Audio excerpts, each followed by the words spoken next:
Bharatiya Janata party के लोग इसमें महारत हासिल किए हुए हैं कि कैसे किसके घर को तोड़ा जाए, कैसे परिवार को तोड़ा जाए, कैसे समाज को तोड़ा जाए, कैसे धर्म को तोड़ा जाए।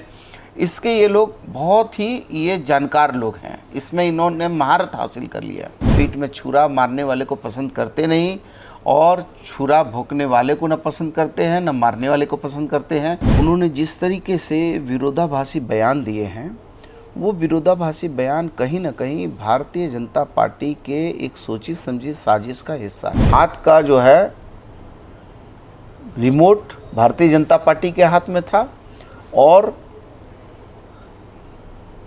सत्ता का जो है खेल इनके द्वारा खिलवाया जा रहा था। जब हेमंत बाबू ने पूरे विश्वास के साथ सत्ता सौंप दिया और जब वो बाहर जेल से आए तो चंपाई दा का नैतिक कर्तव्य था कि उनको वो सत्ता सौंप दें। भारतीय जनता पार्टी ने फिर कुचक्र रचा और एक सीधे साधे सरल आदमी को राजनीति की साजिश का शिकार बना लिया। एक तरफ ऑपरेशन लोटस में लोटस ही दिख रहा है, ना नीचे पानी है ना कीचड़ है, कहानी पूरी ख़त्म है। तो पता नहीं कि ऑपरेशन लोटस में जो इनके अभी चुने हुए लोग हैं 23 लोग, ये भी बचेंगे कि कुल्हान टाइगर चंपाई सोरेन का झामुमो के साथ लंबा राजनीतिक सफ़र अब समाप्ति की ओर है। इसे लेकर रविवार को चंपाई सोरेन ने अपने एक्स हैंडल पर एक बयान जारी करके सभी को आश्चर्यचकित कर दिया। वहीं दूसरे दिन राज्य के स्वास्थ्य मंत्री और इंडिया अलायंस की ओर से कांग्रेस के नेता बन्ना गुप्ता ने भी एक बयान जारी किया है, जिसे लेकर के आज चर्चा का माहौल गर्म है। आइए हम सीधे बन्ना गुप्ता से जुड़ते हैं और इनसे जानते हैं कि पूरे मामले पर क्या कहना चाहते हैं। बन्ना जी, जैसा कि आज जो बयान आपकी तरफ से जारी किया गया है, इसमें चंपाई सोरेन को विभीषण का उपाधि दिया गया है। कुल मिलाकर के आप कहना चाह रहे हैं कि झारखंड का जब भी इतिहास जाना जाएगा तो उसमें चंपाई सोरेन को विभीषण के रूप में जाना जाएगा। देखिए, चंपाई सोरेन हमारे बड़े भाई जैसे हैं, झारखंड के बड़े नेता हैं लेकिन जो घटनाक्रम हुई है वो काफ़ी बेहद चौंकाने वाली है। और झारखंड मुक्ति मोर्चा संगठन का ये आंतरिक मामला तब तक रहता जब तक वो पार्टी के वरिष्ठ नेता के तौर पर अपनी पार्टी के मातहत अपने विचारों को व्यक्त करते, लेकिन वो इस राज्य के मंत्री परिषद के सदस्य हैं और मुख्यमंत्री हेमंत सोरेन के नेतृत्व वाली सरकार के एक मंत्री भी हैं। और मंत्री के पद पर रहते हुए उन्होंने जिस तरीके से विरोधाभासी बयान दिए हैं, वो विरोधाभासी बयान कहीं ना कहीं भारतीय जनता पार्टी के एक सोची समझी साजिश का हिस्सा है। जो भारतीय जनता पार्टी ने जिस दिन हेमंत सोरेन जी की सरकार, गठबंधन की सरकार बनी, आदरणीय सोनिया गांधी जी, राहुल गांधी जी, मल्लिकार्जुन खड़गे साहब, मीर साहब के नेतृत्व वाली सरकार बनी, उस दिन से ही भारतीय जनता पार्टी ने कुचक्र रचने का काम किया। और वो लगातार कुचक्र रचते गए, रचते उसकी हद तब हो गई जब मुख्यमंत्री हेमंत सोरेन जी को उन्होंने बिना वजह जेल की सलाखों में भेज दिया। 5 महीने तक वो जेल में रहे और जेल में भेजने का सिर्फ और सिर्फ एकमात्र उद्देश्य था कि किस तरीके से उनको जेल में भेजा जाए और नेतृत्व विहीन करके सत्ता को कब्जा कर लिया जाए, चोर दरवाजे से आकर लोकतंत्र को बंधक बना लिया जाए। लेकिन इंडिया गठबंधन के सभी माननीय विधायकों ने पूरी मुस्तैदी के साथ, मजबूती के साथ झारखंड की जनता की आवाज़ को बुलंद करते हुए एक कदम भी पीछे नहीं हटा और हेमंत सोरेन जी ने माननीय चंपाई सोरेन जी के ऊपर नेतृत्व में आस्था व्यक्त करते हुए उन्हें अपना कुर्सी सौंप दिया और सौंप कर हमने फिर से सत्ता बचा ली। लेकिन बचाने के बाद भारतीय जनता पार्टी ने फिर कुचक्र रचा और एक सीधे साधे सरल आदमी को राजनीति की साजिश का शिकार बना लिया। एक तरफ उन्होंने गुरुजी के पुत्र आदरणीय हेमंत सोरेन जी को बिना कारण जेल भेज दिया सत्ता पर कब्जा करने के लिए। अब जब हमने सत्ता बचा ली और हमने जो है हेमंत बाबू ने जो है चंपाई सोरेन जी का नेतृत्व में सरकार को बना दिया, अब जो है चंपाई सोरेन को ही ट्रैप कर लिया। तो ये निश्चित तौर पर ये भारतीय जनता पार्टी के लोग इसमें महारत हासिल किए हुए हैं कि कैसे किसके घर को तोड़ा जाए, कैसे परिवार को तोड़ा जाए, कैसे समाज को तोड़ा जाए, कैसे धर्म को तोड़ा जाए। इसके ये लोग बहुत ही ये जानकार लोग हैं, इसमें इन्होंने महारत हासिल कर लिया। लेकिन झारखंड में जो इनके सपने हैं वो साकार नहीं होंगे, झारखंड में इनका फार्मूला नहीं चलेगा, क्योंकि झारखंड के लोग सीधे साधे सरल लोग हैं, पीठ में छुरा मारने वाले को पसंद करते नहीं, और छुरा भोंकने वाले को न पसंद करते हैं, न मारने वाले को पसंद करते हैं। सीधे साधे सरल लोग हैं, उलगुलान करने वाले लोग हैं, आंदोलन करने वाले लोग हैं, और जो सच बात है वही बोलने वाले लोग हैं। उसी का नतीजा हुआ कि लोकसभा में ये कह रहे थे कि 400 पार का नैरेटिव सेट किया था, और ये कह रहे थे कि 14 की 14 सीट, 14 में से 5 सीट इनकी साफ़ हो गई। आपको याद होगा कि इन्होंने पिछले विधानसभा में भी कहा था 65 पार, और उस समय डबल इंजन की सरकार थी, 23 में आके सिमट गए थे। बंगाल ये गए थे, बंगाल में जाकर इन्होंने बहुत ज़ोरदार नारा बुलंद किया था 200 पार, वहाँ 73 में सिमट गए थे। महाराष्ट्र गए थे, 150 पार का नारा दिया था, वहाँ 105 में सिमट गए थे। दिल्ली गए थे, कहा 48 पार, वहाँ 8 में सिमट गए थे। मिजोरम गए थे, मिजोरम में कहा था 21 पार, 1 में सिमट गए थे। हरियाणा गए थे, हरियाणा में जाके इन्होंने कहा था 75 पार, 43 में सिमट गए थे। तो निश्चित तौर पर कहीं ना कहीं ये लोग एक सोची समझी साजिश कर रहे हैं, और सोची समझी साजिश के तहत ये इस सत्ता को कब्जा करना चाहते हैं, जो कभी ये संभव नहीं होगा। भैया यहाँ पे हम अगर उसी पत्र की बात करें तो यहाँ चंपाई सोरेन ये भी लिखते हैं कि उन्होंने जब तक मंत्री मतलब कि 4 महीने का जो उनका कार्यकाल रहा उस दौरान उन्होंने केवल जन सरोकार की राजनीति की, है ना, लेकिन उन्हें जो है अचानक जो है बुरी तरह अपमानित किया गया। तो ये तो कहीं ना कहीं एक गंभीर आरोप है जो वो जेब पे लगा रहे हैं। किसी तरीका का किसी ने कोई अपमानित और प्रताड़ित करने का किसी ने काम नहीं किया। ये भारतीय जनता पार्टी की भाषा है, और वो सोची समझी भाषा का प्रयोग करवा रहे हैं। देखिए, किसी ने अपमानित नहीं किया। यदि ऐसा होता तो जिस समय सीएम हेमंत सोरेन जेल जा रहे थे तो सबसे अपना निकटवर्ती और सबसे भरोसेमंद साथी और सबसे योग्य साथी के रूप में चंपाई सोरेन जी को चुना गया, और चंपाई सोरेन जी पर पूरा विश्वास व्यक्त किया गया, और उनको विधायक दल का नेता बनाया गया। लेकिन आखिर और भी बहुत सारे लोग थे वरिष्ठ में, और भी इनसे भी वरिष्ठ लोग थे।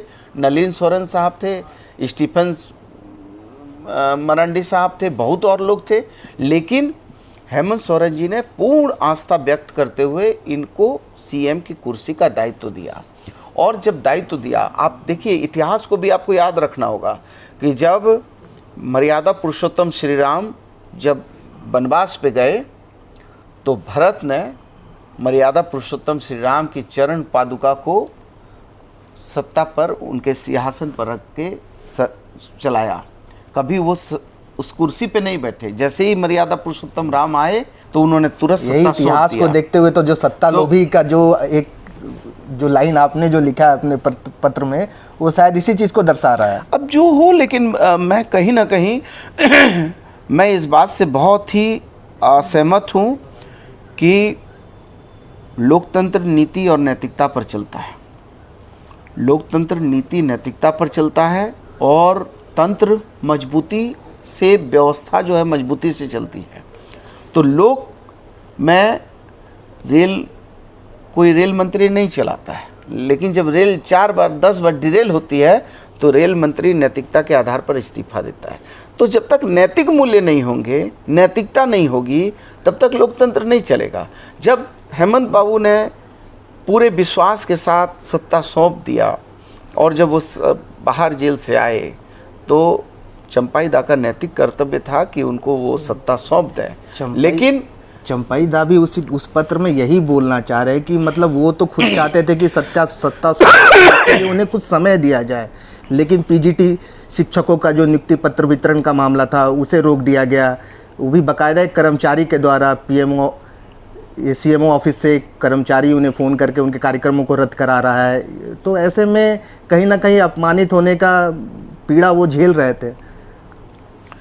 देखिए, कहीं ना कहीं मैं ये विरोधाभासी बातों पर बहुत बात नहीं कहना चाहता हूँ, लेकिन ये ज़रूर कहूँगा कि हेमंत सोरेन जी ने जिस बड़े हृदय से चंपाईदा को सीएम बनाया था, उसी बड़े हृदय से चंपाईदा को भी सत्ता जो है वापस हेमंत सोरेन को सौंपनी चाहिए थी। उससे उनका कद बड़ा होता, उनकी छवि बड़ी होती, और वो जो है कोल्हान में उनको टाइगर कहा जाता था, वो झारखंड के टाइगर हो जाते।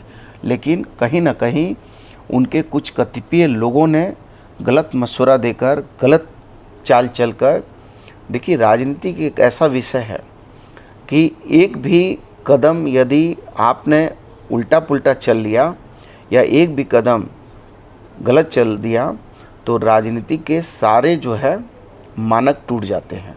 तो कहीं ना कहीं हेमंत सोरेन जी ने ईमानदारी और वफादारी दिखाई और उन्होंने सत्ता सौंप दिया, तो इनको भी सत्ता जो है उनके छूटते के साथ ही इनको सौंपनी चाहिए थी। बल्कि मैं ये कहूँगा कि इनको जाना चाहिए था, और जैसे ही उनकी ज़मानत हुई तो जाकर उनको जेल से उनको लाना चाहिए था और लाकर हाथ पकड़ के उनको उनकी कुर्सी पर बैठाना चाहिए था।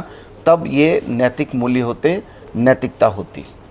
नहीं तो कहीं ना कहीं आप ये बात को मानते हैं कि सीएम की कुर्सी के साथ जो है महत्वाकांक्षा का जो उनका जो एक जो आप इसको कह सकते हैं कि महत्वाकांक्षा को लेकर के जो उनकी डिमांड जो बढ़ रही थी वो काफ़ी आगे होती जा रही थी। उनकी डिमांड नहीं, उनको दिग्भ्रमित किया जा रहा था। ये कौन लोग उनको भारतीय जनता पार्टी एक सोची समझी साजिश के तहत दिग्भ्रमित करके उनको जो है अपने हाथ का जो है रिमोट भारतीय जनता पार्टी के हाथ में था और सत्ता का जो है खेल इनके द्वारा खिलवाया जा रहा था। तो ये भाजपा जो है सोची समझी साजिश के तहत ये कर रही थी, जो इस तरह की राजनीति नहीं होनी चाहिए।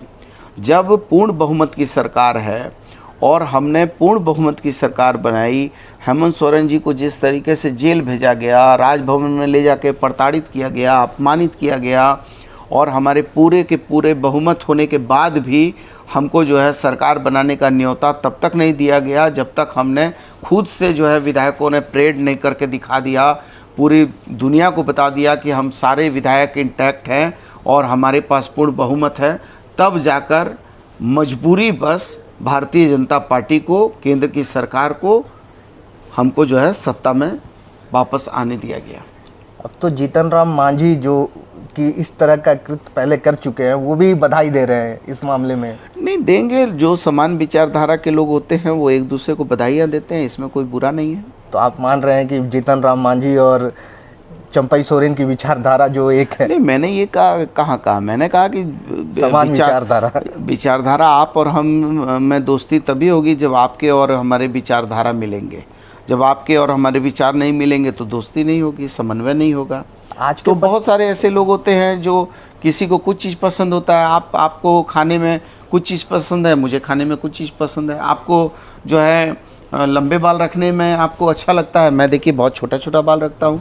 तो हर आदमी का अपना है, अभिव्यक्ति की आज़ादी है, इसलिए अभिव्यक्ति की आज़ादी में कोई किसी के पक्ष में रहेगा, कोई किसी के विपक्ष में रहेगा। यही तो लोकतंत्र है। विचारों का मतांतर स्वस्थ लोकतंत्र की पहचान है। लेकिन ये राग में, द्वेष में, अपमान में, प्रताड़ित करने में और एक दूसरे को नीचा दिखाने में या किसी के साथ अमानवीकृत करने में ये लोकतंत्र नहीं हो सकता है।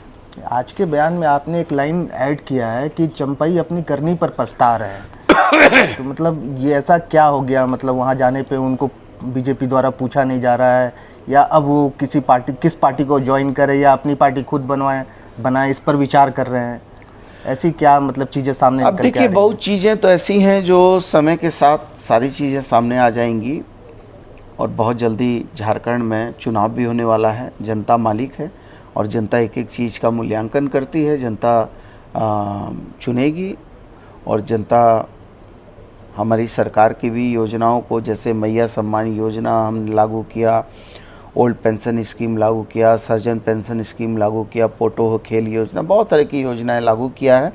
तो उसको भी जनता देख रही है और मुझे पूर्ण विश्वास है कि आने वाला चुनाव हम फिर से हेमंत सोरेन जी के नेतृत्व में, हमारी सोनिया गांधी जी, राहुल गांधी जी, मल्लिकार्जुन खड़गे साहब, मीर साहब के नेतृत्व में लड़ेंगे और लड़कर हम पूरी मजबूती से बहुमत की सरकार बनाएंगे। एक मतलब सवाल ये भी है कि ऐसा सुनने में आ रहा है कि चंपाई अगर बीजेपी ज्वाइन करते हैं तो उसके बाद जेएमएम और कांग्रेस के कई विधायक जो है वो पाला बदल सकते हैं। देखिए, मुंगेरी लाल के हसीन सपने देखना कोई ख़राब बात नहीं है। अब ये अलग बात है कि गाछ में कटहल हुआ नहीं और यदि होठ में सरसों तेल लगाकर हम कटहल खाने की सोच बना लें तो फिर इंतज़ार करना चाहिए।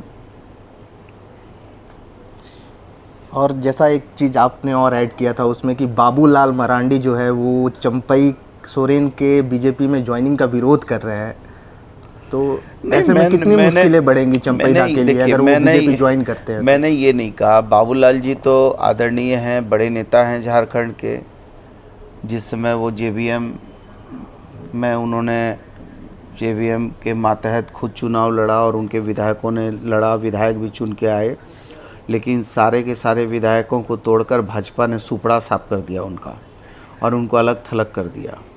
और उन्होंने ही कहा था कि मैं भाजपा में जाने की बजाय कुतुब मीनार से कूद जाऊंगा, उन्होंने ही कहा था। और उन्हीं को जो है भाजपा ने बेरंग कर दिया था, अकेला कर दिया था, फिर वो भाजपा में आए। तो देखिए, अब राजनीति में कौन क्या बोलता है, नहीं बोलता है, कौन क्या करता है, ये तो कहा नहीं जा सकता है। मैं उसके लिए कोई किसी के पक्ष पार्टी के प्रति उत्तरदायित्व नहीं हूँ, लेकिन मुझे लगता है कि भाजपा ने फिर एक गलत और गंभीर चाल चली है। इसका वो इसके लिए आत्मघाती होगा और भारतीय जनता पार्टी को इसका गहरा नुकसान होगा। एक सवाल और कि चंपई सोरेन का युग बागी होना कहीं ना कहीं बीजेपी के ऑपरेशन लोटस को सक्सेस होता दिखा नहीं रहा है। अरे भाई, ऑपरेशन लोटस तो उस दिन से चालू है जिस दिन से सरकार बनी थी। ऑपरेशन लोटस कहाँ है, कहाँ सक्सेस हो रहा है? ऑपरेशन लोटस में लोटस ही दिख रहा है, ना नीचे पानी है ना कीचड़ है, कहानी पूरी ख़त्म है। तो पता नहीं कि ऑपरेशन लोटस में जो इनके अभी चुने हुए लोग हैं 23 लोग, ये भी बचेंगे कि कितने लोग जो है साफ़ हो जाएंगे, तो आने वाला समय बताएगा। एक आखिरी सवाल मेरा कि अगर चंपई सोरेन ज्वाइन करते हैं तो आगामी विधानसभा में जो कोल्हान की सीटें हैं उसमें से कितनी सीटें जो है वो जा सकती हैं? आपको किसी ने हमारे आवास में आने के पहले वहाँ बोर्ड में लिखा हुआ दिखा क्या कि भविष्य वक्ता है कि ज्योतिषाचार्य हैं बन्ना गुप्ता? ऐसा तो कहीं लिखा हुआ नहीं था। तो मैं ना भविष्य वक्ता हूँ, राजनीति में तो ना मैं भविष्य वक्ता हूँ, ना ज्योतिषाचार्य हूँ, लेकिन इतना ही कहूँगा कि मुंगेरी लाल के हसीन सपने देखने वाले लोग अभिव्यक्ति की आज़ादी में जिए, लेकिन झारखंडी लोग न बिकेंगे, न झुकेंगे, न डरेंगे, न रुकेंगे, अनावरत चलते रहेंगे और चलते चलते मजबूती के साथ फिर से सरकार बना लेंगे। धन्यवाद। चलिए, अब तो राजनीति है तो यहाँ पे आरोप प्रत्यारोप का वो शुरू हो चुका है। अब देखते हैं कि ये आगे और कितना बढ़ता है और कितना आगे लेकर के इसको जाते हैं। द फॉलोअप के लिए मैं अभिषेक पीयूष, नमस्कार।